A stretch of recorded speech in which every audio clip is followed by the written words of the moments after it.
بسم اللہ الرحمن الرحیم۔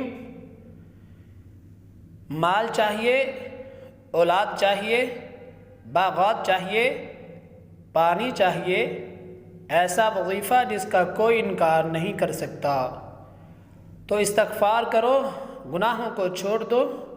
قرآن مجید میں ارشاد ہے فَقُلْتُ اسْتَغْفِرُوا رَبَّكُمْ إِنَّهُ كَانَ غَفَّارًا يُرْسِلِ السَّمَاءَ عَلَيْكُمْ مِدْرَارًا وَيُمْدِدْكُمْ بِأَمْوَالٍ وَبَنِينَ وَيَجْعَلْ لَكُمْ جَنَّاتٍ وَيَجْعَلْ لَكُمْ أَنْهَارًا۔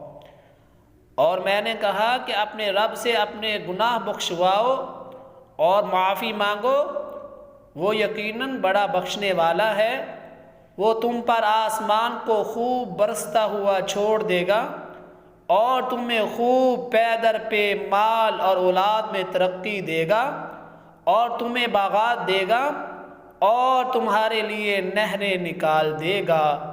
سورہ نوح آیت نمبر 10، 11، 12۔